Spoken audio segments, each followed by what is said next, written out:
Welcome to Watchers of the Wall for Season 5 / series finale of Game of Thrones. Let's count them off, Drew. Stannis. Dead. Selyse. Dead. Sansa. Yeah, maybe. Dead. Theon. Dead. Reek. Reek is dead. Very dead. Yeah. Meereen Trant. Super Dead. dead. Also blind. Worthless face. Yeah, done. Arya. Maybe dead. Blind. Blind. Marcella. Dead. Good thing Jamie didn't kiss her. Yeah, seriously. It was in fun. Close call. Dany. Alive. I had to double check. Wasn't sure still. And Jon Snow. Dead. Dead for sure. Lingering kill shot. Even though I still don't believe he's dead forever. Which we'll talk about later. Well, we're recording this podcast 15 minutes after just watching this episode. Yeah. My question for you, Drew, is who's not dead? Who is still alive? I mean, really, Dany and Tyrion is like all that we have that's confirmed. Like the core cast members, We know for sure that they're alive. they're alive and not well, but they're alive.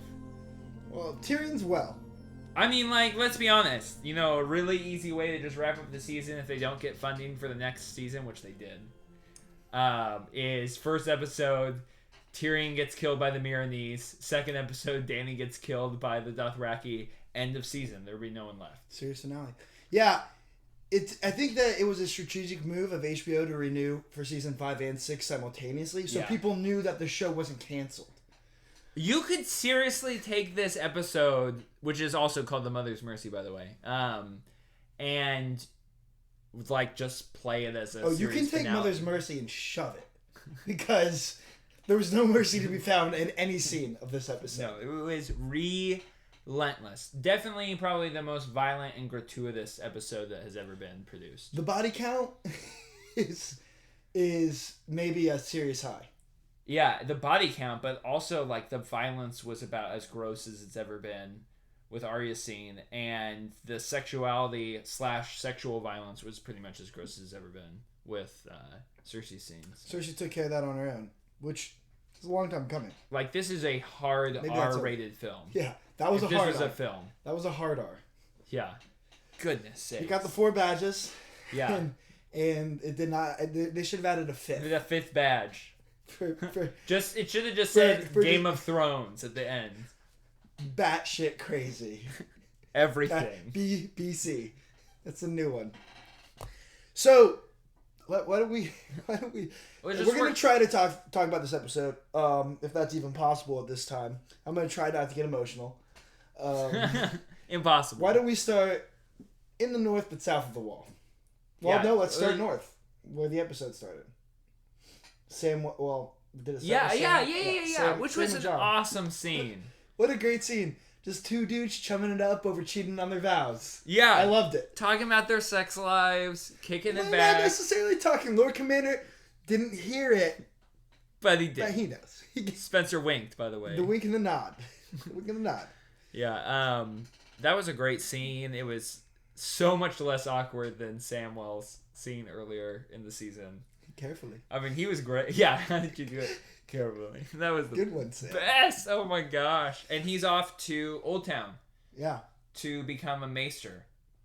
Which would be cool if the show was going to What if continue if after the this show season. lasts that long? I'm pretty sure it takes a while to become a maester. So this is the end. I mean, if they're really done with Jon Snow, this is a super convenient way to just drop the Samwell. Like, storyline. You could just never see Samwell again, and we would just be like, okay, he actually kind of made it out. Another thing you said during the episode was a time jump. Yeah, the other idea here is that it takes freaking forever to become a maester. If you do a 7-year time jump, like, seriously, which they could totally do at this point, because they wrapped up every freaking plot.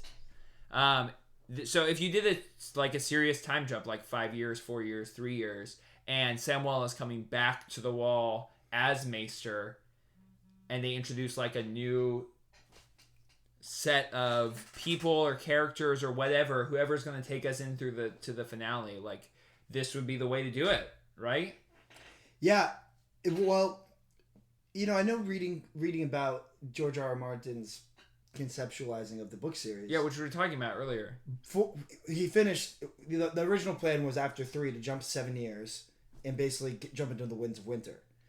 So which is the next book. Did we actually span... Yeah, which would be book 6.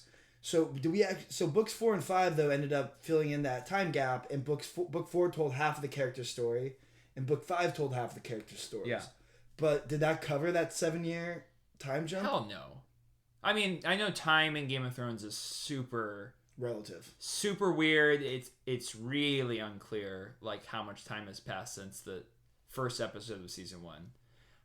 But I can't imagine it's been 7 years. Probably like 3 or 4. Yeah, Although Myrcella, like, grew, like, 75 inches, and...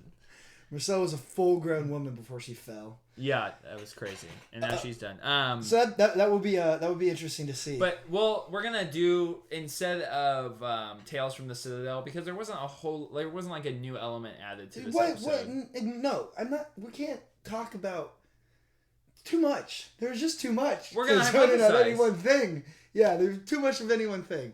So let's just keep working through everything. Yeah. Working through the episode, that is. Where do we go? Let's go down to the sad state affair of Stannis' camp. Yeah. Which was almost... it actually had some humor in its total depressingness. Yeah, it totally sucked. For Stannis, as a viewer, I was almost completely okay with everything that happened. Oh no, it was like a nice... wasn't a slap on the wrist, I wouldn't say, but it was the moral karma coming back around to be like, so this is what happens when you murder your children and your brother. No one will. We'll get there. No one's following a fool who murders his own heir. Hell no. So there's that. Apparently, even the most zealous religious fanatic not gonna stay married or alive if you kill her daughter. Yeah. The only living daughter she had. So at least, took care of herself. Yeah. And then the men who do stay, as soon as they see a herd of, what was that, 5,000 horse? Crazy. A huge army come and swallow up the remaining forces. Even the ones who tried to ran didn't stand a chance. Yeah. Tried to run. That was absolutely bananas. Cool shot, though. Oh, I mean, that was probably one of my favorite scenes of this entire episode, which is crazy. But, yeah, you're absolutely correct. Like, all the karma came back in one incredible 15-minute scene to just slowly, piece by piece. I mean, it was incredibly... What could be worse than Mutiny? Your wife, committing suicide. It was so Shakespearean. The messengers coming in and, like, one bringing one bad news and the other they're, like, competing with each other over who's going to tell the most negative news. It was beautiful. I mean, it's really, really good. And as a viewer, when Brienne stepped into the shot and was like, "You killed Renly," we lost it. It felt so earned. Stannis just, like, sitting there, his Achilles heel is cut, nowhere to go. Yeah, I think he would have... Well, no, I thought it was a Bolton at first. I was like, he probably would have wished he got stabbed by those guys. And that's what we talked about last week, right? It's like, if Boltons took him out, it would be, like, somewhat satisfying, but the fact that we hate the Boltons maybe more than Stannis, but at least equally, would kind of suck. The fact that it was Brienne, like, the most self-righteous, morally right person in the entire series, that brought the killing blow to Stannis, the child murderer, was just like, I had no idea that was incredible. Which is why I'm not sure she's alive. Brienne? Yeah, I mean, Who's they cut away. Her? What? So... No one's going to kill Brienne. Stannis? Speculating. No, not Stannis. Stannis never looked her in the eyes. He was glancing away constantly. No. The whole final 30 seconds. He was just despairing. I mean, I understand what you're saying. Like, was he looking behind her or stuff like that? Yeah, I mean, maybe I'm reading too much into the cinematic. You're absolutely reading too much into it. But Brienne is alive. Yeah. 100%. Good. Well, at this point, I'm just so emotionally unstable, I can't even breathe. I mean, really, just kill her too while you're at it. Yeah. But assuming Stannis lost his head, I love the way he goes out with his final lines. Was the perfect final lines. Do your duty. And it was redemptive in a sense. Because that's although that's not Stannis redemptive for him. No, it was. It was Stannis the Manus doing what he does. You know, like, he's all about duty. He's all about fulfilling it. Yeah. And you get whatever judgment. But he veered from that when he burned his child alive. Hell yeah. So it was nice to see that in his final moment. I mean, he knew. You could see it. I mean, in great acting performance by another that guy. Incredible acting performance by Stan. Don't know why I don't know that actor's name. He killed it. He was amazing. And I love the sorrow in his face. That whole every scene he was in. Every scene. It was like total acceptance. Like, my wife died. Totally deserve it. But he still said to Winterfell, right? Staring the army in his face and just like slowly pulling out his sword, like just accepting his fate, that it's over. But killing the last two Boltons that fought him, it was perfect. I mean, it was beautiful. It was great. I mean, it was totally fulfilling. He was the last to fall of his army, so yeah, the tactician and fighter all the way to the end. But the end is here, and out of the 5 kings, Joffrey, Stannis, Renly, Balon. He's not in the show anymore. He's technically still alive. Who's the 5th king that I'm forgetting? Robb. All dead. The War of the 5 Kings. Oh, Greyjoy, not on the show, so he might as well be dead. And the rest of them, all dead. Yeah, they're all dead. All 5 kings. In the books, kind of spoiler alert from the books, Balon's supposed to have been like long dead at this point. Like since books 2 or something crazy. So he's considered, I think he can be considered. Yeah, I think they just cut his actor out of the show. I just think they cut all Greyjoy, which is fine. Out, yeah, which I'm fine with. And really, honestly, it would always befuddle me as to why he was named, why they would even call it the War of the 5 Kings instead of the 4. Because it's like, why would they even? Yeah, he's a joke. He's a joke. All he's good for is backstabbing and like being driving his son to be an idiot. Yeah. So, anyways, the whole War of the 5 Kings. So all that death, destruction, and violence for naught. None of them are alive. Yeah, and before we leave Stannis for the last thing, we got to give kudos to the show again for another one of my favorite shots of the entire series. That overhead shot of the 2 armies clashing, and you can just see as it swallowed it from the flanks. Oh yeah, Arya or not Boltons. Yeah, the Boltons just completely enveloping Stannis' army, and then if you pay attention, you can see on the left flank the back third all just out, fleeing the scene. Which is why you got Ramsay on. Yeah, double duty. Victory. It was great, and I kept asking myself in this episode, did HBO give them a blank check for season 5?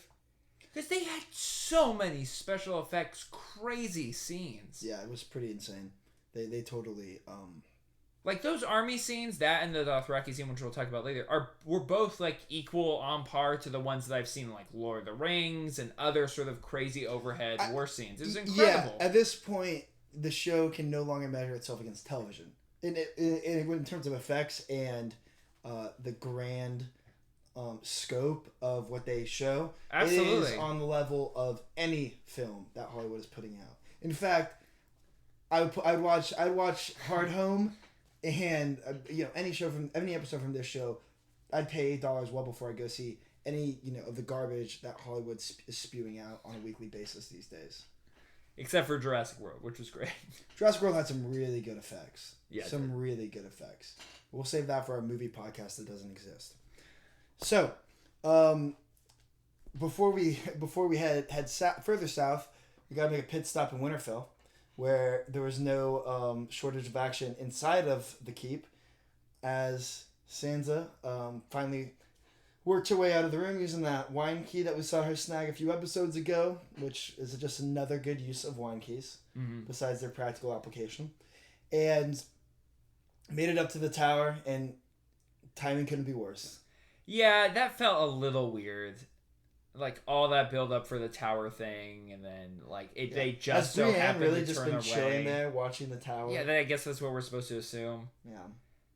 I don't know, whatever. That didn't really do much for me. But anyway, it was cool. I was a little confused when Brienne was, like, immediately ready to give up her tower watch, but then, of course, I forgot how much she loved Renly. Renly was her boy. Yeah, and whatever. That avenging him was Stannis' awesome. scene was worth way more than her charging in to save Sansa. That was incredible. Well, that would have been satisfying too, but Sansa didn't need saving that episode because she had the return of Theon Greyjoy watching out for her. Yeah, so finally Theon does his big redemptive move by pushing off Ramsay's girlfriend. Yeah, isn't her name like Heather or something? I don't know. She's a hunter. Yeah. In Lowborn. So who even needs to know Lowborn's name? Certainly not me. Yeah, he throws her off quite a tall fall. She's dead. We can add it to the kill list. And out of all the people who died this week, they showed barely any of the actual death. Like, could we not just see Stannis' head hit the ground? You know? Oh, I like that. I don't know. I'm always a big fan of, like, the cutaway, like, right before. No, I'm not. I was ready to see it. Please, that would have been, like, a walk in the park compared to what we were exposed to later on.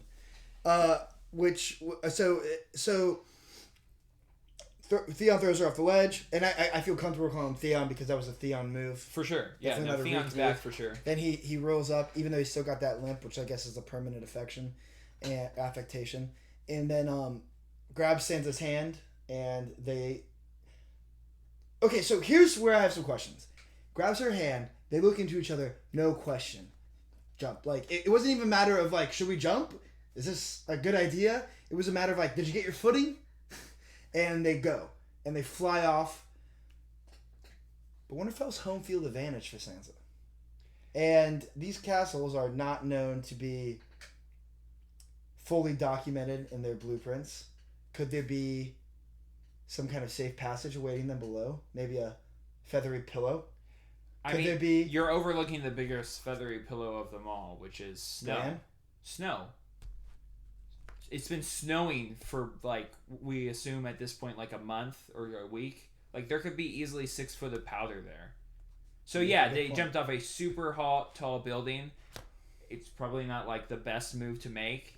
But unlike Bran falling from the tower onto cobblestones, and he survived, by the way, do they have that tower in the back to scale? No, but I mean, like, the tower's probably taller, honestly. Yeah, that was about the same height.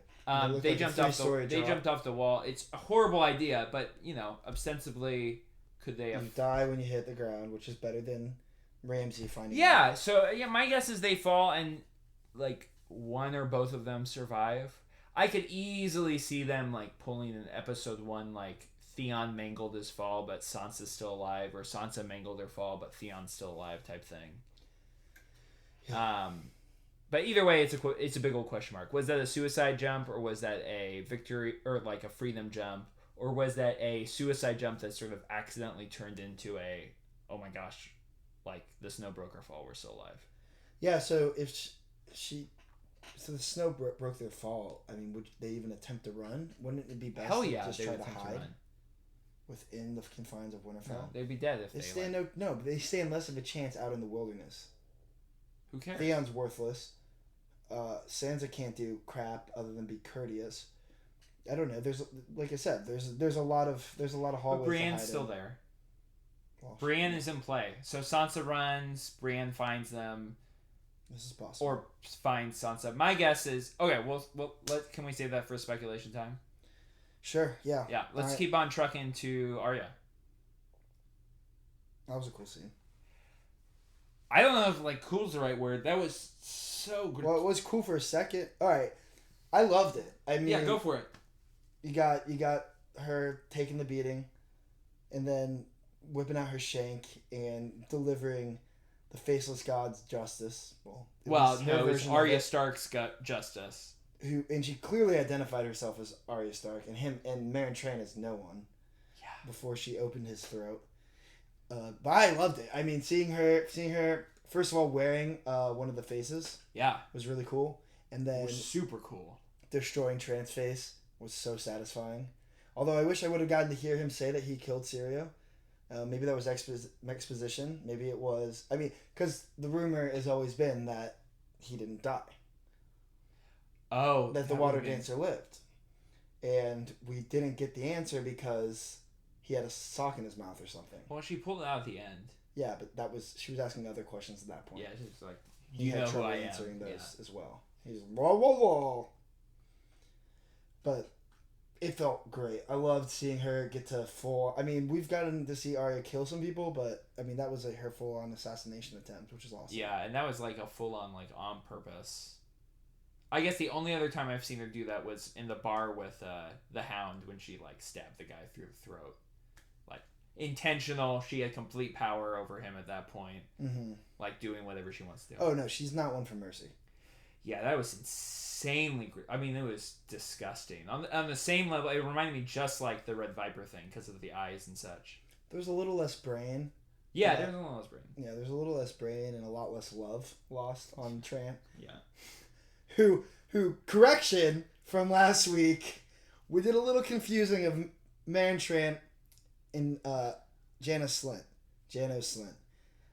Slynt was the commander of the Kingsguard who betrayed Ned Stark and then was promoted to Harrenhal before being banished to the Night's Watch by Tyrion, blessed in the black by Tyrion, before Jon Snow lovingly separated Mr. Slynt and his head from his body. Unlike episode 3 or 4 this season. Yeah. And Meereen Tran was the one who killed Syrio. Correct. The water dancer. Which they actually even threw into the previews, just in case you forgot. Yeah, which I didn't watch. And he was also the one who slapped Sansa around after, I believe, Jaime was captured. And Joffrey was just being an ass. Yeah. Or it was Robb winning again, because the young wolf never lost a fight. Yep. So, yeah.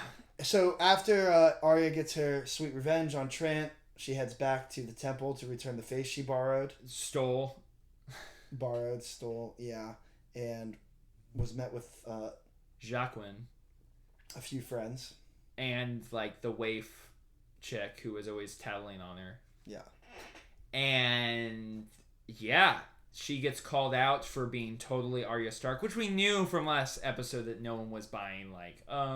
Just didn't get a chance. So someone swallows this poison water and dies, and Arya keeps pulling back faces. Or no one swallows the poison water and dies because you're identityless when you become a faceless man. Yeah, that was so trippy. Yeah, that was an incredible scene. And then Arya's ripping off all the faces, and there's faces on top of faces. In which case, at which point you're asking yourself, is she hallucinating because of whatever toxin she clearly ingested that is turning her blind, or is this actually happening? Yeah. So do you think she's actually blind now? Yeah. You think she's definitely? Is she blind permanently, or is she magic blinded because they're magic people? I would guess the latter. She's magic blinded. That'd be rough, considering the body count in this episode. Yeah. Well, she's not dead. I mean, there's no threat. Yeah. Well, I mean, Sansa might be dead.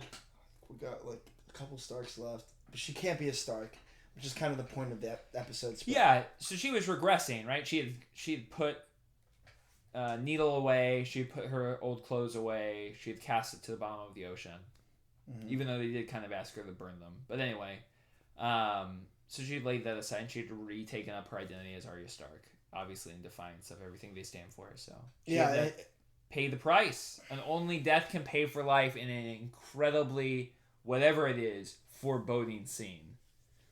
Yeah, she's really got to either get with the program, get with the standards of murder, or find a way to gracefully exit the program. Yeah. Because She can't be Arya Stark and also a faceless assassin. So it's gonna go one way or the other. I'm not sure she has the fortitude to stick around. She's not a patient woman. Although they blinded her, so I can't imagine she's gonna like run away at this point. She's kind of invested. Yeah, she's invested in a few ways, but yeah, but it's still satisfying end to her storyline. And you're not gonna mention what it reminded you of?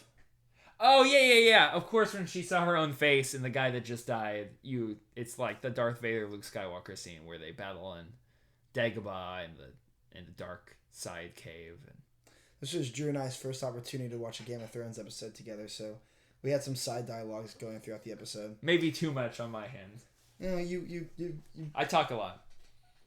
You brought it down a little bit after a few side glances, a few lingering side glances. But it was an insane episode. Shall we move on? Yeah, let's grab 5. It's getting hot in here. Let's cool off and then come back. And where are we gonna head next? No, we'll talk about Meereen.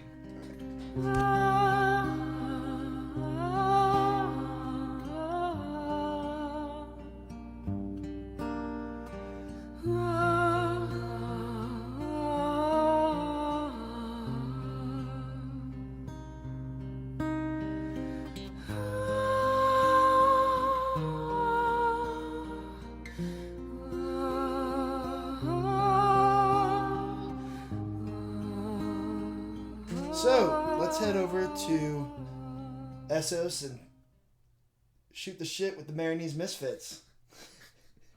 Which is exactly how that scene opened up. I love it. So, if you haven't seen it, head over to Reddit and make sure you see the Meereenese Misfit album cover. Their debut's dropping next spring. I think it's a early March release. Don't want to miss their singles, though. Great, fun little scene. Could have used that at the end, maybe. Maybe just throw it at the end so I don't have to go to bed with tears welling in my eyes. Yeah. But I love to see Jorah and Tyrion beef up a little bit, which rightfully so. Jorah had some points. I love that Jorah's like, who the F are you? Like, why are you even here? Go away. I don't think Jorah realized how serious Tyrion was about getting a seat next to Dany. Which he got. That the totally seat's been gotten. But Dario showed a little leadership and wisdom. Finally. By divvying up the responsibilities. Which was cool because, for the most part, I thought he was just kind of like a sex toy / solid warrior / leader of his crew. And a good crew at that. And they understand about hiding places. Yeah. They understand tracking, how to apparently. have fun. They understand how to track things more than just women, apparently. Yeah. And they're not so bad when they're surrounded by dozens of Sons of Harpy. Unlike the Unsullied, who apparently suck in close quarters combat. Yeah. So Dario's showing he's swagging out a little bit. Good to see. And he set everybody up good. Told Grey Worm to stay at home, which I'm honestly not seeing Grey Worm for so many episodes. I forgot how terrible of an actor he is. Like, holy recast. Can we like do anything to get someone who has 2 or 3 notes to their voice? Because hearing him talk, it seriously makes me want to just step outside for a minute. I mean, he doesn't need to be super poetic. He doesn't need to be super poetic, but like hearing him speak, it's like a kindergartner who can't read or something. But that's the whole thing. It's not his first language. He's just trying to sort of make it work. Yeah, I guess you're right. It isn't his first language. No. He's not. Just even like hearing Tyrion garble up some what is he speaking? Old Valyrian. Was better. I'll be a bit nasally. It was funny. A bit nasally. I believe the word you're looking for is rusty. I like that. That was funny. Good comic relief there. Great to see Tyrion get the setup and get reminded by an old friend that he's been in this scenario before. Dark wings, dark words. They got spies in the east and west. There's is back on the map. I love it. Loved it. I had no idea he was going to come up again this episode. And just watching him sneak in from off camera, just like slide into the scene. As he does. I loved it. It was like, easily one of the most satisfying scenes in this incredible episode. Yeah, it's good to have him back. So good. Timing could not be better. Absolutely. Although, like, now I'm sort of wondering, is Tyrion sort of gonna set up, now that Tyrion's sort of in with Dany, assuming she returns like whole, they're setting up the long game. Yeah, that's what's foreboding. Are we gonna get another season in Meereen? You think yes? 100%. Yeah, I think we're gonna do another season in Meereen, but it's gonna be like season 2 Redux, Tyrion, Hand of the King, except with no Joffrey. My guess is that the first 4 or 5 episodes will be in Meereen, with Tyrion sort of patching the crap up that Dany is like clearly incredibly mishandled with Varys. Maybe a little political assassination on the part of Varys' thing, cleaning up, the loose ends. And then when Dany gets back, like, they're ready to, like, effing cross the narrow sea and, like, make stuff happen. I hope. We'll see. I desperately hope. That's a lot of speculation. That's honestly a lot of selfish speculation. Not that you're being selfish, but I understand your desire to get out of Meereen. I just want them out of Meereen. I have no faith that they're going to be out of Meereen maybe by the very, very, very end of next season. Gosh, I hope so. Maybe. But we're going to get at least... So, let's roll over to Dany, who another great scene. Is far north, hanging out with her little cat. Oh my gosh, I love Drogon, who is not being as welcoming on the ride. He's just like, let me make my little nest and get all cozy. I need to take a nap, let these wounds heal. Like, I thought we'd have a cooler hang spot, Like, I understand he's a youth, but if you're going to run away and have your own place to chill, you think you'd decorate it with more than just a few animal bones and charred ground. Although, what's his nest? That sort of makes sense. Did you notice when Dany was sort of like wandering around in the plains later, that there were dead carcasses of like sheep and other animals everywhere in that field?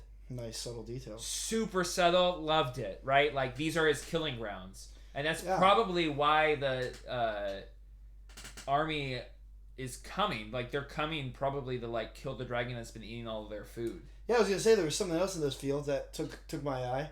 Was about 30,000 Dothraki.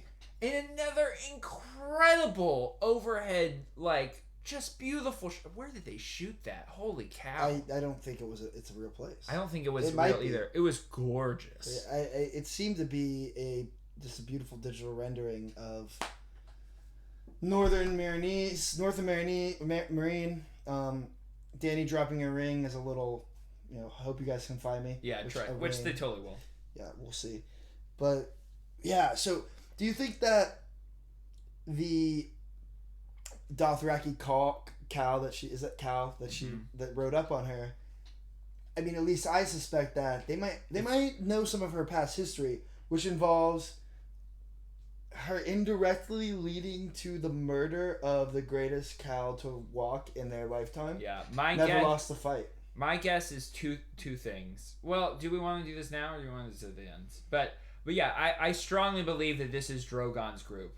Like, we already knew, if you like have really good memory from season 1, you remember that Drogon's group, just like Spencer said, was the largest, most successful, most feared Khaleesi caravan of them all. Yeah, Drogo's. And that when Drogo died, right, and their whole thing is like the strongest person leads, they all left, like, except for 100 random old people. Yeah, they were 40,000 horseback deep. Yeah. And then about 39,000 of them were not super stoked when she let the Magi work on Drogo, which led to his wound festering and him dying. Right. And them all piecing out. Now, I'm trying to think if there was a main, like, because he had his Blood Riders, right? Mm-hmm. And usually the next cow comes from the Blood Riders. No. The Blood Riders... Drogo's Blood Riders are supposed to ride off... Kill themselves. Which... Deliver her back to Vale Drac and then, like, Dothraki and then kill themselves, mm-hmm. right? As is... But if memory serves correct, some of them just bailed. Yeah, and Jorah killed a couple of them as well. He killed one of them. He killed the main one. While Drogo was being worked on, and Khaleesi was having her, and then everyone else undead, or her dead child, and then a couple joined her. Like when she came back out, she actually had a couple. They did, and I think they've since been taken out. Yeah, a few of them have died, and maybe I think a lot of them died on the journey. I'm pretty to sure Meereen. most of them are dead. I think they all died on the journey to Meereen. So the likelihood of an actor returning from season 1 that we knew is probably like not going to happen. But nevertheless, I'm pretty sure it's Drogo. I mean, they all look the same anyway, so right? Oh gosh, so racist. But $20 says it's Drogo's caravan, ex-caravan. Well, there's got. I would imagine there's at least some members who are well aware of Khaleesi's history. Yeah, for sure. And will be pissed. And yeah, they probably aren't saying like, "Yo, trust this chick. Totally deserves a place of power and to be peacefully returned to Meereen." Yeah, not the case. Yeah. And we know that one dragon, it stands not even a smidgen of a chance against like a few dozen untrained sons of the Harpies. So there's no way that he can do anything to save the Mother of Dragons in this scenario.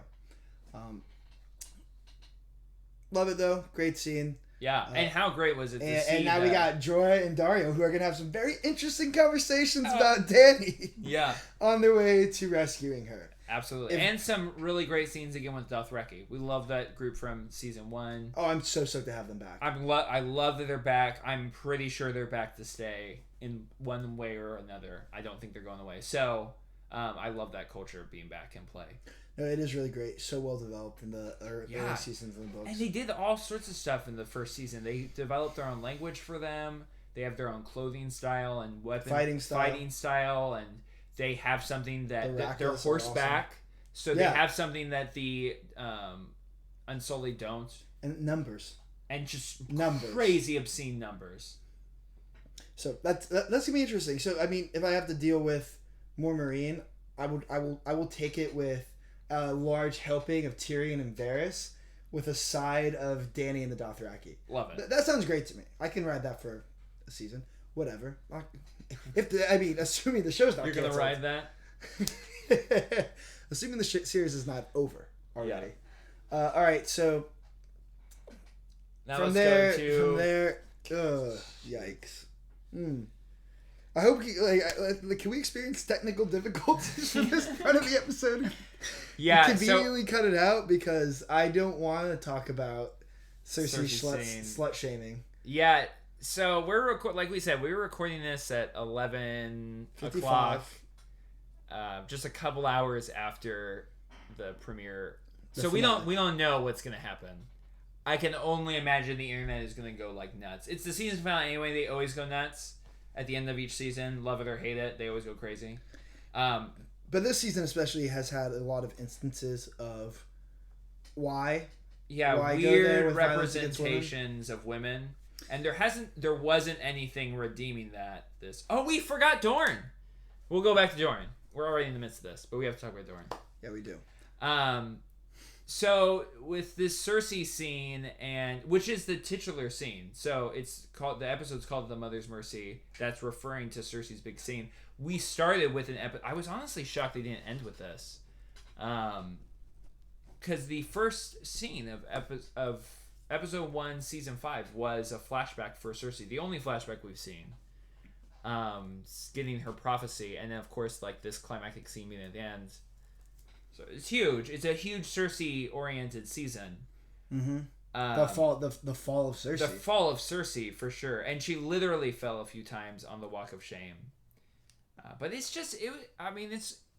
Was it justified within the context of the show? So that's something that we talk about, right? Like, we've talked about how there's been, deaths and brutal violence and sexual violence, and has the show earned them or not, right?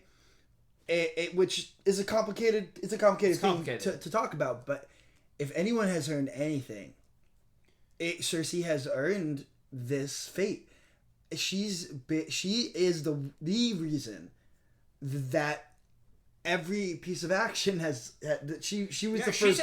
She pushed the first domino over. Yeah, by killing Robert after betting her cousin, and having him feed Robert that tainted wine, or just a ton of wine. No, it was poison. Yeah, it was poison. It was poison, 100% fact. And Since then, she's continued to protect her children at any cost, including putting the Faith Militant in power this season. That has led to them taking over the city. They are in command of the city. They control King's Landing.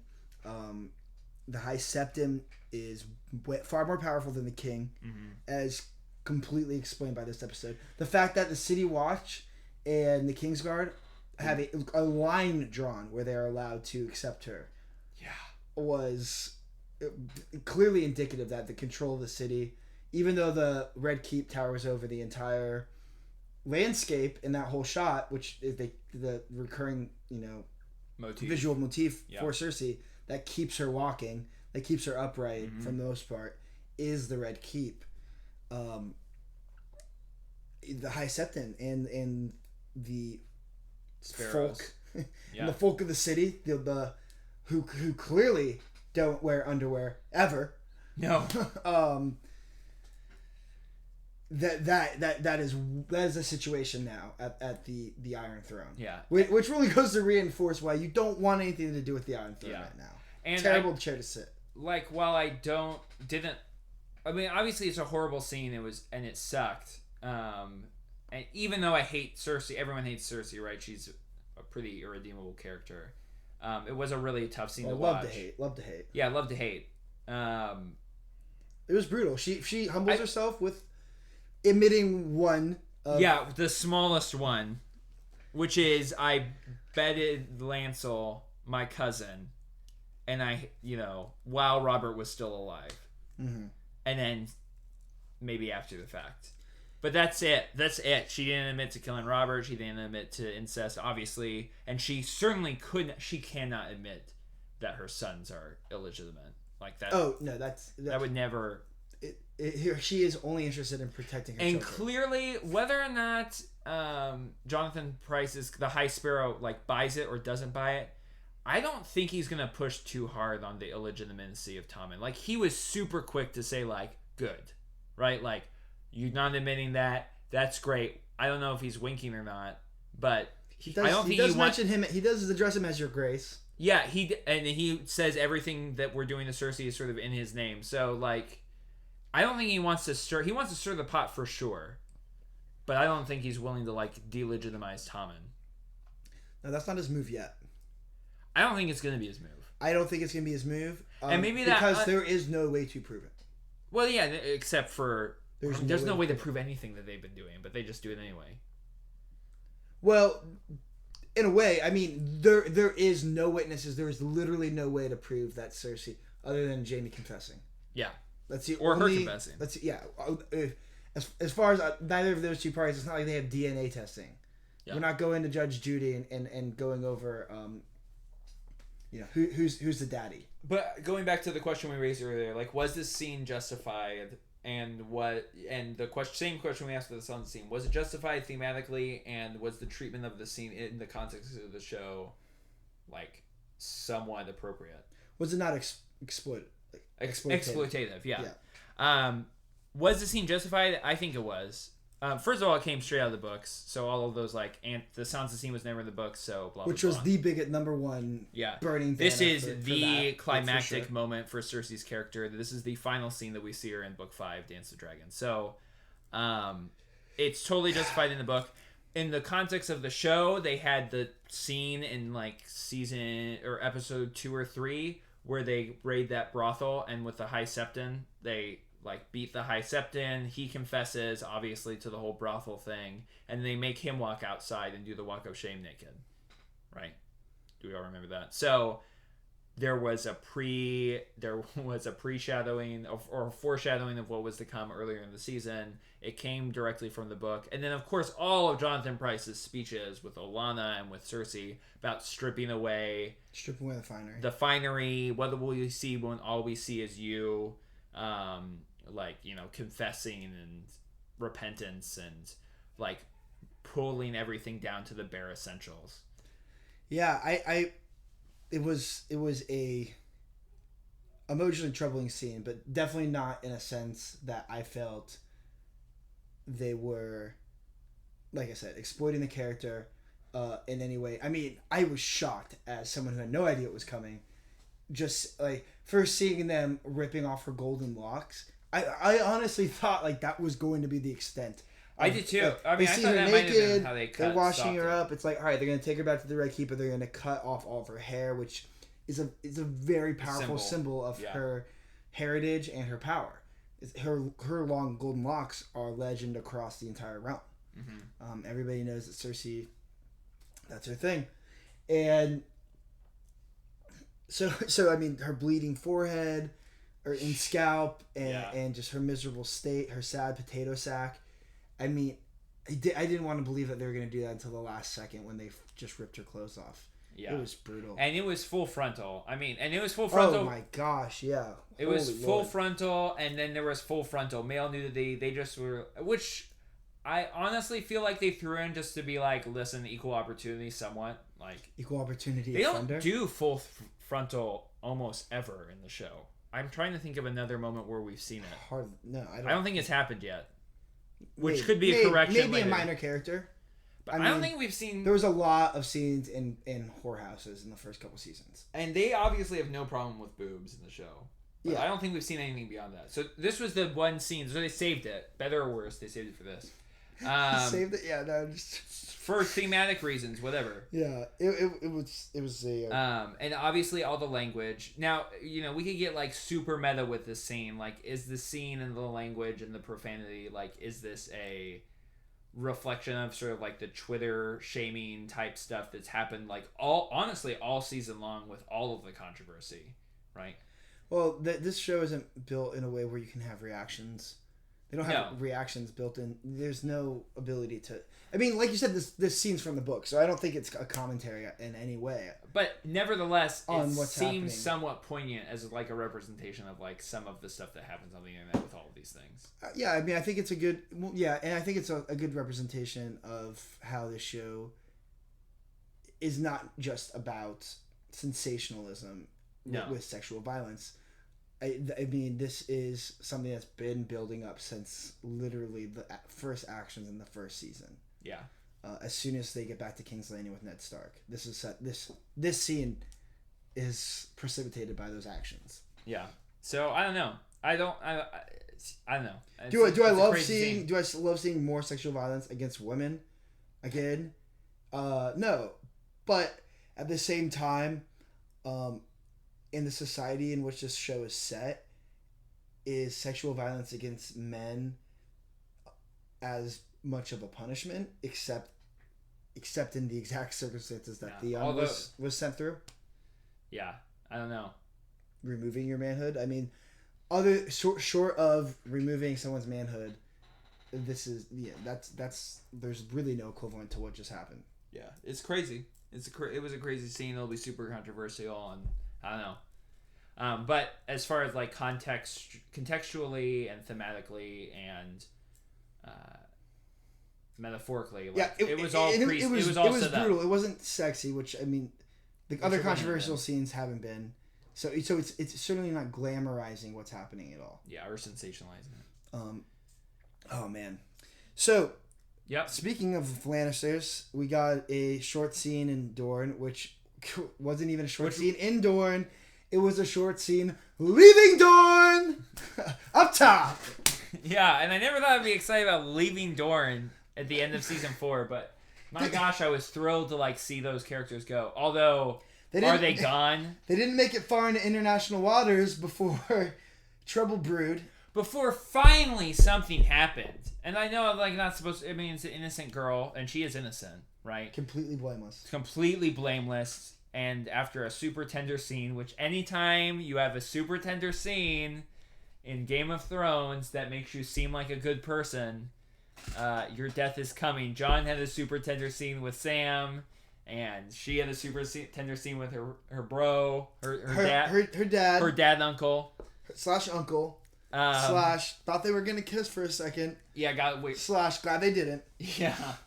And so is he. So is he. That would have been trouble for Jaime. Yeah. But what I did like is, like, finally something... Like, are they going to really sail out of Dorne with nothing happening ever? Other than picking up Tristan. which would have been just a complete. I honestly thought that was what was going to happen, and that would like make me so pissed. I mean, I wouldn't have been surprised that the entire storyline was a waste. I mean, we'll be doing some postseason analysis, but easily one of the top 5 worst side stories in the history of the show. Yeah, the top in my book, but probably. Well, Theon's needless, excessive torture. Theon's 65 episode torture was also a little rough. Yeah, that was my problem. But we'll get into that some other time. The Sand Snakes got their revenge that they wanted against the Lannisters, and it was fitting. In a way that another sort of Baratheon bites the dust. Yeah, another Baratheon down. So yeah, I don't know. I think it worked. It was cool. It was whatever. It wasn't the most egregious act of being in Dorne again. At least it was them leaving. Now, do they turn that ship around? Because it was literally still well within sight. My guess is that they turn that ship around and like talk to what's his butt. Do you think Jaime handles this politically? No, I think Jaime tries to fight and then gets his butt handed to him. Bron might get a second chance with his lady, which is the only thing that they're shipping. We got a ship in Game of Thrones. Yeah. Ideally, though, they just sail back to King's Landing. I mean, it's a horrible move for the Martells. I know the Martells didn't set that up, but they have Tristan as a hostage. Why did they let her say goodbye? Why was she a part of saying, why the crap was she as a dog? Who invited them to that party? I don't understand why this guy is letting random mistress of Red Viper, chill. It could be because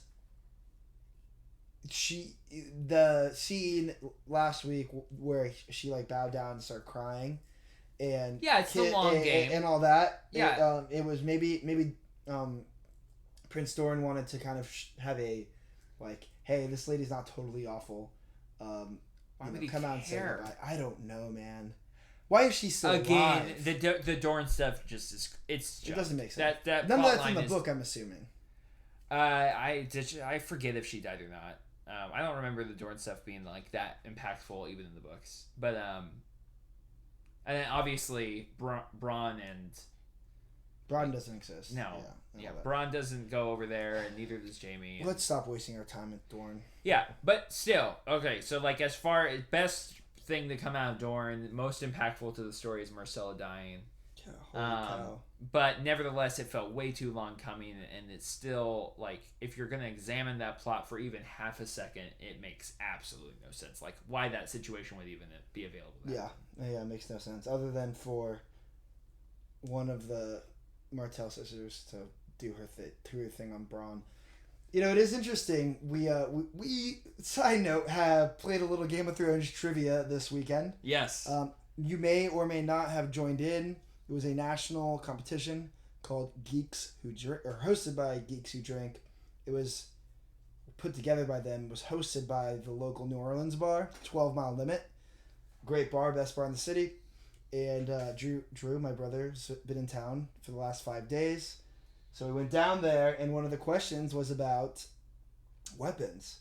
And they've specifically mentioned that Ellaria Sand's weapon is her tears, which she uses on Doran to return to his good graces and seals her fate, and Myrcella's with a kiss. Yeah. And I'd love to say that totally justifies all those scenes that we had with them, but absolutely they just were absolutely terrible, and it absolutely all right, not. So other scenes that were terrible. Oh no! And I have a broken chair to prove it. Yeah. Did you actually break that chair? No, I didn't. But I thought about sending it to its grave, like Jon Snow. Oh gosh! Freaking Jon Snow bites the dust. Last shot of the entire episode. Serious conclusion. Season finale. So first of all, they pop back up to Castle Black. So first of all, before he dies, and this is hugely important, is the Red Priestess rolls back in, and I got excited. I saw Sir Davos. I was like, oh, he's gonna find out Stannis is dead. We got a new advisor up in Castle Black. It's the freaking Onion Knight. I love it. Yeah, he's still alive. So Daenerys is still there. See you later, Samwell. Go have fun with your girl. We got Sir Davos. Yeah. He gives good Davos advice. would freaking take the black. Hell yeah, he would. It doesn't even matter if he takes the black. He's going to be Stannis is dead. Yeah, he's got nowhere to go. He's going to take the black for sure. He's got nowhere to go. Yeah. I started the scene with a little hope. I literally high-fived you. Yeah, we did. And then we see Melisandre come in, sullen. Heartbroken. Did Shireen make it? No, nothing. No response. Which he's going to find out. Although there's not really a lot of people that know. Oh, no, there's a lot of people who know. Half his troop left. So inevitably one of those troops is going to make it back to the wall soon. Yeah, inevitably someone will let him know about the events that immediately preceded the slaughter of Stannis Baratheon's troop, including him. And she came in with her head down, and so I guess she's hanging out at the castle now. For one super important reason, which we'll talk about soon. So, we don't get to hang with Sir Davos long, which sucked. But I don't want to see him sad. Oh, poor guy, bless his soul. He's gonna be destroyed. He will be destroyed. I don't think he's a suicide type guy, but no, he's way too strong for that. But still, he's gonna be like. And when he finds out Melisandre that she's done, I think that could be. I mean, I honestly think. I would be willing to put money on Davos killing Melisandre. Well, that's some rank speculation. Let's stick to the hard, cold facts. Which is Jon Snow. Number 1. Jon Snow forgets Lion's Claw when Ollie lets him know that Benjen Stark's been spoken of. Yeah, and I know probably the internet is going to go lose their mind about like why he didn't bring that sword with him. But he was just going to meet the wildling to like talk with him. Mm-hmm. Why would he bring a sword? Mistake number 1. Should have brought your sword. Well, and that's Jon Snow's thing, man. He's a reactionary personality. Yeah, and he's a hero, and he trusts people, which is stupid. Way too trusting. Yeah. He's been on a tear of great decision making. Great decision making from the point of view of the viewer. Horrible decision making from like any borderline Ned Stark horrible decision making from any somewhat intelligent, politically savvy person. Yeah, so I was warming up to Alistair Thorne. Yeah. I thought that it was smart of Snow to keep him around. Obviously and earn his respect. And it was not the right choice. Thorne clearly led the mutiny, in which led to Jon Snow receiving, I would say, half dozen stabs to the gut. And I think I even saw a wildling there, honestly. We're going to rewatch the episode. We've only watched it one. No, they all said, this is for the watch. I know. So there was no wildling there. I thought why would a wildling make anything for the watch? I don't know. I just thought I saw one guy in wildling. No, what you saw was a bunch of thieves, beggars, and rapists who slaughtered Jon Snow. And screw the lot of them. I mean, seriously, I just want to watch them all die slowly at this point. Except for Ollie. So Ollie was... No, screw Ollie. No, Ollie shouldn't die. So Ollie's a kid, right? And Ollie had all of those super obnoxious scenes with Sam being like, so if someone believes that he should do something for the betterment of his people, even though they feel like what they're being called to do is wrong, should they do it? And Sam's like, yeah, you should, because you should always do what you think is right. Giving horrible maester advice. And I knew when that scene was just said, I was like, oh, F. Ollie's gonna stab Jon. For sure. And it came. Yeah, I mean, I'm not surprised by Ollie's betrayal. I mean, the internet and world did a combined terrible job of keeping... Well, I honestly think the show did a terrible job of not, like... Well, they've been telegraphing things. Telegraphing it incredible. I feel like Ned's thing was almost never telegraphed in season 1. Like, unless you knew it was coming, like, you did not know it was coming. I feel like Jon Snow getting stabbed by the wildlings. Like, even the scene with Samwell. Well, it's I'm the most hated person in the Night's Watch, but I'm sure I'll be fine. Oh, it sucked. Your voice impression there just completely threw off my line of thought, and not because it was making me laugh. It's funny. Then I agree to disagree. What sucks is Jon Snow's dead. So their most famous actor by far, their most popular actor by far. Well, the most popular character.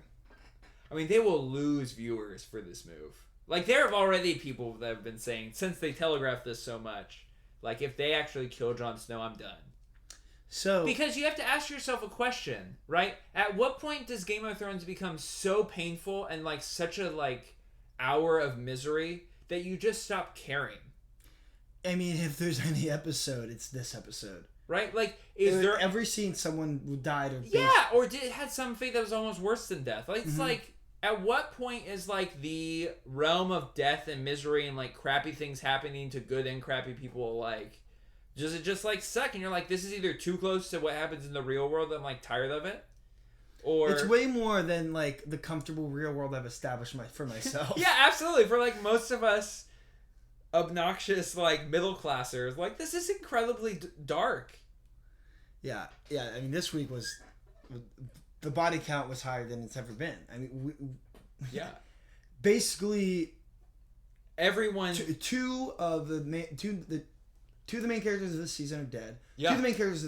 Stannis wasn't in season 1, but he's been a main character in every season since. Had more lines than Ned Stark ever did. Jon Snow, been here since episode 1. Dead. Fan favorite. Had to work his way up, but that made it better. I loved Jon this season. He's been incredible. Dead. And I mean, it's like Arya blind, Sansa crippled, raped, or dead. Or all three. Well, or at least one, probably two. I mean, it's just like, it's rough. Yeah, this was especially brutal, but it was coming, right? Yeah, it was coming, and it was justified within the context of the show. And one of the biggest rules of Game of Thrones, right? You either playing for the throne, or you win or you die, right? Jon was too nice. He's making stupid, bad decisions politically. He's not making bad political decisions. He's absolutely making bad. No, he's not. So keeping Thorne around, not like having people toe the line or die. Keeping Thorne around was a good decision. It was a better. I mean, he's a great fighter. He could do way more good at that castle than he could do. Well, now he's gonna have the castle because he was runner-up for the Lord Commander. He will be just killed the least popular person there. But Jon Snow wasn't making. Okay, I guess you could say it was an unpopular move among about 150 rapers. Yeah. But those 150 guys are the guys that are the leads.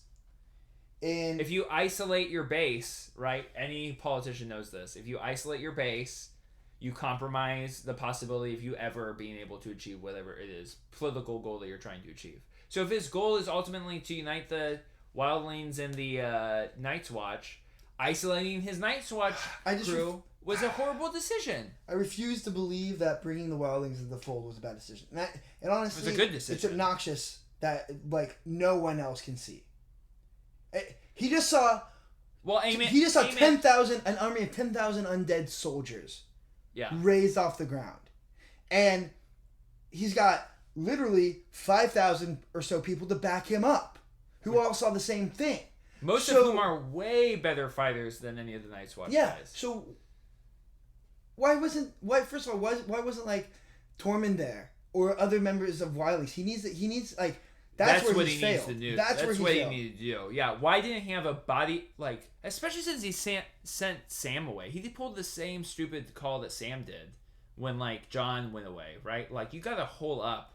You got to like buckle down. You got to get your group ready. You got to be ready for these rapers and like murderers and thieves to backstab you, because this is what they do. But Sam would have been able to do anything to change that. But Jon has allies.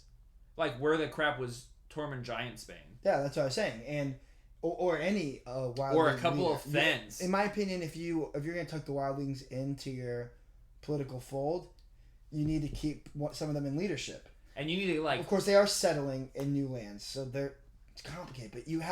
But knowing that it's such an unpopular decision, you need to have a group around you. Your right hand guy can't be the guy that hates you probably more than anyone else in the entire realm. And that's who it was, right? Like, oh, he has something to say to me, like, cool, let's go. Yeah. Okay, so any respect I have for Thorne, okay, respect, not even. Like, what a freaking joke, dude. That sign was, like, poorly done. Although they did it to us twice. They did it with Stannis. Like, we started liking Stannis, and then we hated Stannis. And then they did it with him this season too. They're getting really good at that, which I love, right?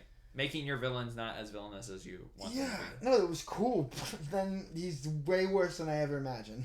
Yeah. Like, way worse move. But, oh, man, it's just so frustrating. Yeah. So, yeah. Listen, we just need to close our eyes, go to sleep, and fall into a green dream. Because I can't wait any longer. I need wildly speculate. Yeah, we're going to wildly speculate. New segment. We'll get a new soundbite for this. Hodor.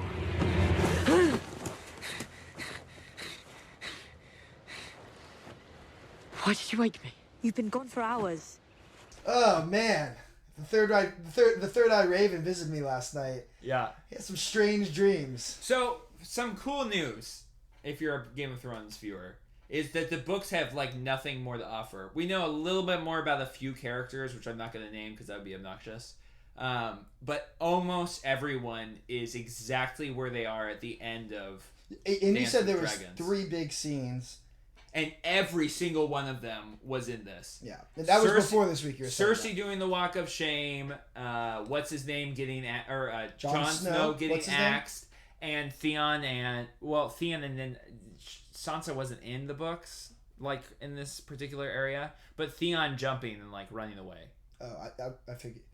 Oh yeah, and you said there's some other. Those were the 3 scenes, right? Which comes out of Stannis. And Arya going blind was in the books as well. You said. Right, but I didn't necessarily count that as like a huge scene. Oh man, it was so brutal. It was so good. Well, yeah, it was so good. So there's no. I mean, I have like no big spoilers left to add. All right, so if you're sensitive or you haven't used the internet this decade, or you just don't want to speculate, like you might not want to be the type of person because we could be right about some stuff. Yeah, so which would be totally accidental. Bow out now.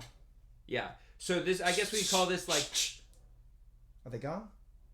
All right, let's go. They're gone. Okay, cool.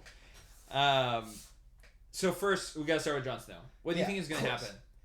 All right. First of all, the light never left his eyes, and they didn't turn blue, which I kind of thought like they kept lingering and like narrowing on those eyes. But instead, it was just a harrowing look into the eyes of his favorite character as the last bit of King's blood potentially left his veins. So here's the big deal: you don't kill You can't kill kids. I mean, you can. It's Game of Thrones. You can do anything you want to do. If you wanna know if you can kill Kit Harington, who we know his name, ask whatever the dude who played Robb Stark was. Yeah, absolutely. Because no one knows the name. Although no one has been as popular except maybe Danny as Kit. I think you're measuring that with a different viewer set than I am. Yeah, you probably are. Anyway, either way, his wife. He's hugely popular. My wife hates the show. Shit, man. For lots of good reasons. So it's hard to isolate that viewer base, right? And I was honestly a little surprised like they didn't make it more ambiguous whether or not he was dead. Like he looks super dead. He looks super dead. I mean, if you're getting stabbed, the gut's a rough place to get stabbed. He didn't get stabbed in the throat. He did not get, his throat was not opened. Or chopped off. It looked like, I thought that Ollie got him in the heart. But I do too. Looks like, no, he didn't. He got him in the gut. Because in this shot, it is clear there is no wound to his heart. I mean, that's all I was looking at. Not that particularly matters. I think either of the two possibilities that we're going to pose here as far as our rampant speculation goes, both of them assume that he died. So let's just go ahead and say, like, he's dead, but we already know 2 possible ways to resurrect some dead people. The first one, which we sort of already alluded to, is he comes back as a White Walker. Like, as a real White Walker, not as, like, a zombie man. As, like, a lieutenant. As, like, a lieutenant. So, we already know the Night's King sort of knows he exists. Because he saw him, like, being badass in Hearthhome. So, like, why wouldn't he want an awesome lieutenant, like... And that could add a lot to the... political ambiguity that White Walkers may or may not have. You got Jon Snow on their side. All of a sudden, I'm on Team White Walker. I'm wearing the jersey. Or either way, you've got an awesome bad guy that you love and hate. And you're like, It's Jon Snow. We love Jon Snow. Oh, emo Snow. And then emo Snow like chops Samwell in half. It'd be crazy. No, chops Alistair Thorne in freaking half, and thirds, and fourths, and eighths, and eats him. Lord, I hate Thorne. Feeds him to the Fens. So does not deserve to be undead. Thor does not deserve anything. No, you're right. So that's the one big. That's a huge fan speculation. Some reasons why I don't think that's going to happen is one, that would make Jon Snow a bad guy, or at least morally ambiguous bad guy, and two, the guys are the Night's Watchers in a pretty good habit of burning their dead. Like they know that's kind of what you do. We're talking about intelligent human beings here, or you're just making assumptions of intelligence. Well, there are no signs of intelligence. Even still, and the wild. No, who burns the dead? Samwell makes sure of that. Jon Snow makes sure of that. Aemon. Oh, wait, they're gone. Aemon. Oh, hold, aren't those guys all gone or dead? Tormund Giantsbane would do it. Like they're. Tormund Giantsbane is at war with Castle Black now. Yeah, definitely. Okay, so anyway, but still, nevertheless, like I'm getting emotional again. Yeah, you're getting super emotional. Oh gosh. I still think the Night's Watch would burn Jon. All right, but speaking of burning. So speaking of burning, let's say, if you haven't left yet, seriously, turn the episode off. Because I am 90% sure this is exactly what's going to happen. Well, we know some of Dany's favorite words. Fire cannot kill the dragon. No, I'm not even going there. I'm saying, like, regardless of whether or not he's a Targaryen or not a Targaryen, although that is an interesting loophole. Yeah, that's what I thought you were going there. That was going to be my third one. Okay, so you can offer a third one. But the second one that I am seriously, like, 95% positive on, I know the percentage keeps going up, is that the Red Priestess is going to bring him back to life. Like, she's there. Our last scene is her walking up to the... I think she steals... She can use magic. She can use magic, and she saw the other Red Priest in the Brotherhood Without Banners do it to Derek Dondarrion, or whatever his name is. She's already eyed Jon up and down and tried to lay him. Yeah, exactly. So I think she is the first one on the scene. I'm thinking, like, this is episode 1, scene 1, because they want to get that viewer base, like, right back. So if you skipped the pilot because you've rejected Game of Thrones... They're watching. They're all watching. Yeah. Either way, like, early in the season... And they're going to tease the hell out of Jon Snow. They're going to tease the hell out of Jon. They're going to just tease the hell out of Castle Black. So I'm thinking 9 months. She shows up, she recognizes this, she tries it for the first time, and she brings Jon Snow back to life. And that's awesome for a couple of big reasons. We know Dondarrion has already said, like, every time you come back to life, you're a little less warm than you were the first time. So I'm thinking Jon Snow comes back and he's, like, ready to freaking execute everyone that, like, murdered him. With maybe the exception of Ollie, but even still, like, we know the show is okay with... No, take out Ollie. That's cool with me. Children. No, yeah, seriously, out of all the atrocities that we'll excuse, I will excuse Holly. So I think, like, as a way to sort of show that Jon is somewhat slightly different than he was pre-death, and, like, to raise the stakes for Jon Snow. Be wonderful. I think Jon Snow comes back, he wisens the ass up, gets Tormund and all the wildlings, they, like, retake Castle Black, and they execute everyone involved in his assassination, and he, like, runs the crap out of this place. And then we're left with that moral ambiguity, right? Do we like Jon Snow now because he's sort of cold? Or do we hate Jon Snow now because he's sort of willing to do anything? Regardless of where you stand, he becomes a political force to be reckoned with. Smart, savvy, willing to do whatever it takes. An exceptional fighter. And still, like, the badass that he is. And a leader. So my third theory, and this is seriously completely off the cuff, because I haven't read anything about this stuff. I just kind of know, assuming that R plus L equals J, he's the heir to the Targaryen dynasty. He is the last male Targaryen. Yeah, so Dany would be above him, but she's a female, and they actually established in the Dance of Dragons, which is the book we talked about last week, that males will always be the heirs to the Targaryen dynasty. Which I hate. I want Dany to be the heir. But anyway. Unfortunately, this is just the way it is. I'm just talking Westeros history here. Sure. Regardless of who's heir or what, blood of the dragon, fire cannot kill the dragon. So let's say they put a little pyre together for our boy Jon Snow and they throw him in. Who else are they going to throw in with him? Ghost. Chain up Ghost. Life for life. Start a fire. You may find yourself with a Jon Snow redemption story. His direwolf may go down, but he would emerge from the flames whole again. It'd be super weird. It would be weird, but I mean... Yeah, I could see the Red Priestess getting involved with that storyline too, though. Yeah, like, it she's there, she helps channel it, and I think that's the most likely endgame. But either way, if they try to burn Jon Snow, I don't think it's going to work. Yeah, that could be possible. And if they throw him in a fire, whether or not the Red Priestess attempts to capture Snow at that point, it's not going to work. He's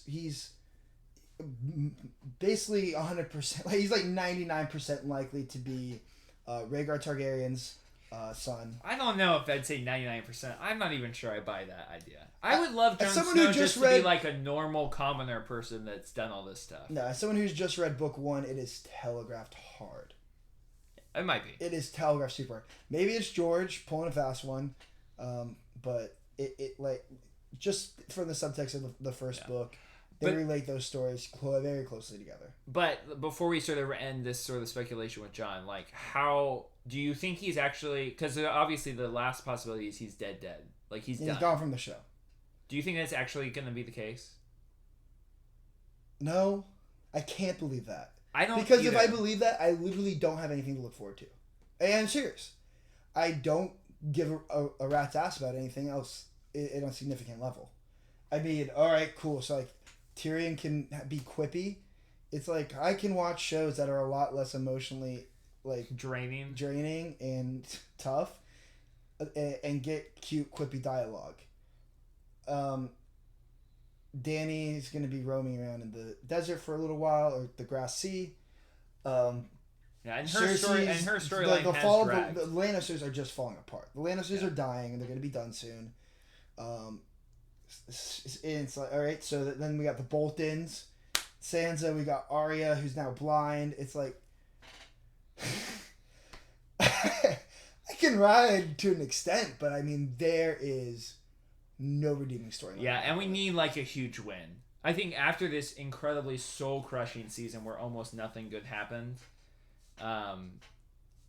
except for Sam getting laid, like we need like a huge win. We need like hope. We need like something to believe in, and I feel like Jon Snow's coming back. So yeah. I'm like 95% positive the Red Priestess is gonna bring Jon Snow back. Whether or not I think the pyre thing is actually interesting. I never thought of that before. Yeah, I mean, like literally, it's just it could be totally there. Something I've thought about in the last 5 minutes, or not 5 minutes, but since the episode finished. That there's a possibility, but I think the most likely scenario is a combination of the two. So I can't imagine him dying, but oh my gosh, I mean, even with all the lead up and all the telegraphing from Ollie, it's such a huge shock still. Yeah, it's such a huge shock.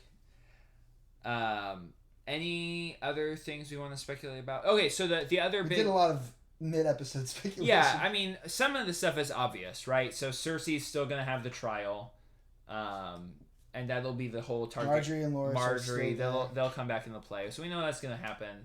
I don't particularly care whether or not they're found guilty or not found guilty. It'll still be a big deal. I'm assuming we already talked about Sansa and all that stuff. I think she'll probably end up with Brienne at one point or another. Who else is a plot line though? Arya is, I think, really blind, and she'll have to. I think she's going to stick around and be trained or learn. Yeah, lesson. It seems that she's going to have to stick around. Doesn't seem like they're ready to count her out. They probably see some serious potential in her. For sure. Otherwise, that guy wouldn't kill himself. Well, if he did, I mean, that was so trippy. Did he die? Trippy. Is it the girl now? But I think the question is like, who died? No one died. Yeah. Gosh, I love that stuff. I have to drop all senses of identity and characters. Yeah, exactly. Who's Jack Quinn? No one cares. Was he ever there? Probably not. Hopefully the version of Jaqen that lived speaks in a little bit more, like, more complete sentences. Oh gosh, yeah. Wouldn't that be nice? Just so I can understand things. Like, still have no idea what the motivation is between the random guy who was crying at their church and the Thin Man. Still have no idea. I've watched the episode 3 times. And the other big plot line that we could speculate about is Dany's. So what do you think is going to happen with that whole thing? I don't know, man. I mean, at this point, so many people have died, and it's like the lesson the show keeps teaching us is that everyone will die or can die. Well, everyone will die, but I don't think I don't. There's no way like the Dothraki just scoop her up and murk her. There's going to be some kind of play. No, and I think maybe they'll try to capture a dragon. Maybe they'll try to. I have no idea. Maybe they'll like. I think she makes a power play, right? So we know the Dothraki respect power. The most powerful person wins. I think some sort of Drogo-esque type Cal tries to execute her or something. Drogon comes in, saves the day, maybe eats him, and then the Dothraki like go nuts and they're like, "This woman is bananas powerful. Yeah, we're gonna follow her." Well, the Dothraki only respect those who can ride their horse. Who win? No, and who ride. Exactly. Yeah, that's great. That's a good point. When the Drogo drops on his horse, and then she drops on his back, and they like murk a few people with some fire. Yeah, I think they're gonna lose their stuff and be like, "Yeah, we will follow her." And then now Dany has a huge army, like the biggest Westeros has ever seen. Yeah, it would be. She would probably have a minimum of 30,000 Dothraki, maybe 100K. Yeah, up to 100,000 Dothraki. Quite a spread there, but yeah, I mean, just from that shot in the episode, there was at least like there was a ton of people, and I think that's why they did that shot. It's like, so when she secures the Dothraki backing herself, and not like as like the Cal's mistress or whatever, when Dany like proves that she's the badass that's gonna like take the kingdom, then she gets that huge, all those beautiful, immaculate, look at all these people shots is proving how big her army is. Yeah, it that would be pretty impressive. Combine that with 10,000 Unsullied, 2,000 Second Sons, and I mean, I hope she just comes and wipes out Meereen. That'd be beautiful. That'd be redemption. That'd give me something to believe in. Yeah, so I think bloodshed and slaughter will patch up the wounds. I think those will be the two things that will reinvigorate people. So, because that's honestly what we need. Like, this was a soul-crushing season, and we're gonna do a season recap next. With the bleakest ending possible. With the most depressing, maybe episode that was ever. A complete silent outro. Yeah, right? It was an incredibly depressing episode, and most of the time at the end of seasons, they leave us with something to like believe in, like the Misa scene, or at least picking up the pieces from the chaos. Or Arya last season sailing across the sea like to join the Assassin's Guild. We're like, yeah, that's awesome, right? So it's weird to end a season on like an incredibly dark note. Dany's captured. Jon's dead. The Arya's blind. The darkest note. Sansa's jumping off of a cliff. Stannis is beheaded after his thing. Yeah, Stannis, you went with for like 4 seasons. Crazy amount of time with Stannis. He's done. He's gone. Oh, he's gone, yeah. And there is no more Stannis the Menace, or his entire army, or his entire storyline. So, yeah, they need something, and they need that stuff early. I'm talking 1, 2, 3, like, we need that, we need hope. Yeah, they're not going to give you Dany quick. Right away. I mean, Dany, they'll probably spend the first few episodes hopefully setting up the relationship between her and the cow. And we'll see what happens. But yeah, they just don't need to waste time. I think they're gonna get huge blowback on this episode for many reasons. I mean, this is a show that, if you look at the ratings numbers, has just jumped and jumped and jumped. And this is the first season where it tanked. After Unbowed, Unbent, Unbroken, the numbers dropped 1.5 million viewers. And it's kind of bounced back after Hardhome, but then you take your hero from Hardhome and you execute him. Have him executed by his own men to finish off the season. Yeah, I wouldn't be surprised if season 6 opens with the lowest opening for Game of Thrones since like season 2 or 3. Since season 2 or 3 when it was still picking up steam. But I And we're going to do a recap episode. So next week we're going to do a recap episode where we rate the whole season. I'm going to rate. Yeah, we're going to be looking back, doing some fun different superlatives. features. Yeah, superlatives and rankings. We're going to bring in the third Dar brother, Cameron. If we can get his audio to work. If we can get Skype to work, we'll be doing a 3-way Skype or something. We'll figure it out. So check back with that. Do we have any more rampant speculation? Yeah, I mean, do you just want to say, like, did you like the episode? It's way too early to tell. Yeah, we can talk about that later. Super tough one. I need to watch it again. I need to decompress. Yeah, I need like a cigarette or something. I'm just dying. Well, thanks for joining us. Yeah, it's been a great season. It has. Hopefully you've enjoyed these episodes. A dark season. Which is why the alarm going. But now it's time to go because... Yeah. As you guys know, the New Orleans police will be here far too late to make a difference for whatever set off that alarm. Yeah. Thanks for tuning in, sticking with us. We'll be back in a couple days with some Season 5 superlatives. You can subscribe to us on iTunes. Mm-hmm. We have an iTunes channel, and we also have a YouTube channel up and running now for convenience, which you're probably listening to it on one of the two options. But do subscribe. Both have comments available either through like ratings or give us a thumbs up. If we got something wrong, let us know in the comments. We know you will. And if you have any ideas or suggestions or segments or for the season 5 episode, the season 5 recap episode coming in a couple days, let us know by like Wednesday. And we will definitely try to include that and address it. Yep. Well, that's it for us. I'm gonna go try to deal with my emotions, one way or the other. Bye.